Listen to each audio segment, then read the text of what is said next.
Hello, everybody. I hope you enjoyed yesterday's class. Today, we are going to learn a little bit more about the different parts of an orchestra. But today, we're going to focus on one part, which is called strings, the string instruments that all have something in common. They have strings, right? So that makes sense. String instruments have strings, right? But before we get into that, let's just go over again what we're going to need for tomorrow's class. So, a drum or a pot. You're also going to need some rhythm sticks or spoons, wooden spoons. That will work as well. You will need a shaker or a maraca, whichever you have. And you will need 2 scarves or a two kitchen towels, 2 hand towels, whatever you have, okay? So those are the instruments and objects you will need for tomorrow. But let's get into a little bit about some string instruments, the string instrument part of an orchestra. So I'm going to share my screen. And we're going to talk about the strings. Now, this is the Dallas Symphony Orchestra page, and they go into a little bit about each instrument. So let's bring up the violin. Let's find the violin. Here we go. So this is a violin, right? Let me make it bigger for you. So this is the violin. Okay, it's part of the string family.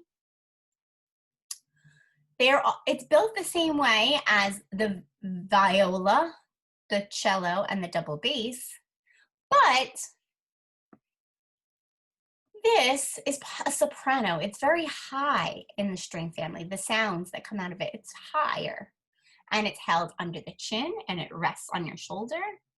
And the violin has a lovely tone that could be soft and expressive or exciting and brilliant, right?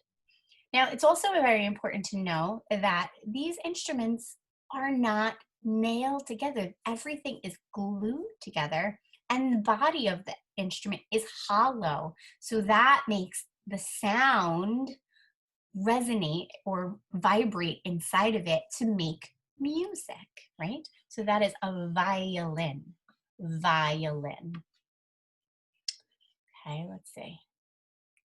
Next we have the viola. The viola is also part of the string family, right? We're talking about string families today. And the viola is the alto voice, so it's lower in the string family, right? The sounds that come out of it are much lower than the violin. And it's also held the same way as the violin, right? You hold it under your chin, you rest it on your shoulder, and you hold the neck of the instrument in your one hand and you play with the other. Now, unlike the violin, the viola is slightly larger and is tuned, right? The music is 5 notes lower, so it's a little bit lower and it has a darker and warmer tone quality than the violin. It's not as brilliant, right? So that is the viola. Next we have the cello. The cello, like I said yesterday, the cello gets played while you're sitting down and you put the cello between your legs, right? Or you could stand and play this, but depending on how tall you are. But if you're bigger, you can sit down and you hold the instrument with one hand, you hold the rest of the instrument between your legs, and you play like this, right? So sometimes it's called a violoncello, or a cello for short, is the tenor voice in the string family. And while it is shaped like a violin, the cello is much larger. And again, like I said, it's held between the player's knees. And it can produce beautiful sounds from its lowest to its highest notes. So it's a very popular instrument, the cello. The cello. Next, we have a double bass. Now, a double bass is different than a cello. It is much bigger, right? It's much bigger. And it also has sloped shoulders, right? So instead of it going out and around like the cello, this one slopes down. It is a double bass, or a string bass, as some people call it.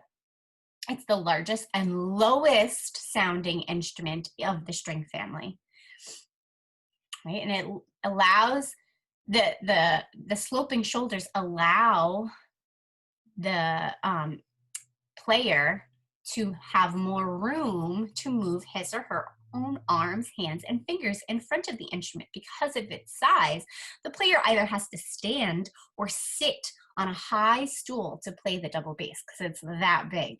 It is pretty big. So that's the double bass. And next, you'll see a harp, right? A harp. A harp is not like any other member of the string family. It has 47 strings stretched across this tall triangular, right? Triangular frame. Strings are plucked by hand, while 7 pedals at the bottom of the harp adjust the length of the strings to produce additional sounds, right? So you can change the sounds that are coming from the strings by using your feet, right? And that is how you play the harp. Harp. So that are the different sounds, the different instruments in a string family in an orchestra, right? But next we have, oops, sorry, gotta go back to the beginning. Next, we have a book called My String Broke by Harriet Ziefert and illustrated by Amanda Haley. Now, this also is about playing the violin, right? So we're talking about string instruments. The teacher says, come in. It's time for your class in violin. Get your violins from their cases. Hurry up and find your places. Each takes out violin and bow. Do, re, mi, fa, sol, la, ti, do. You gotta warm up your instruments, right? Teacher plays a lovely tune. All wish they will learn it soon. Teacher says, before you can play the violin, you must learn to hold it with your chin, right? Remember, we hold the violin with our chins. Bows are held ever so lightly. Never grip a bow too tightly. Teacher signals, ready to start. Playing the violin is an art. 1, 2, 3, begin. Ready? Music, music fills the air. Pete and Susie really care. Twinkle, twinkle, little star, how I wonder what you are, right? Up above the world so high, like a diamond in the sky. Twinkle, twinkle, little star, how I wonder what you are. Johnny hears an awful pain. It's the sound of a broken string. Teacher says, okay, I will fix it so you can play. Johnny's violin is really small, but he dreams of Carnegie Hall. Twinkle, twinkle, little star, how I wonder what you are.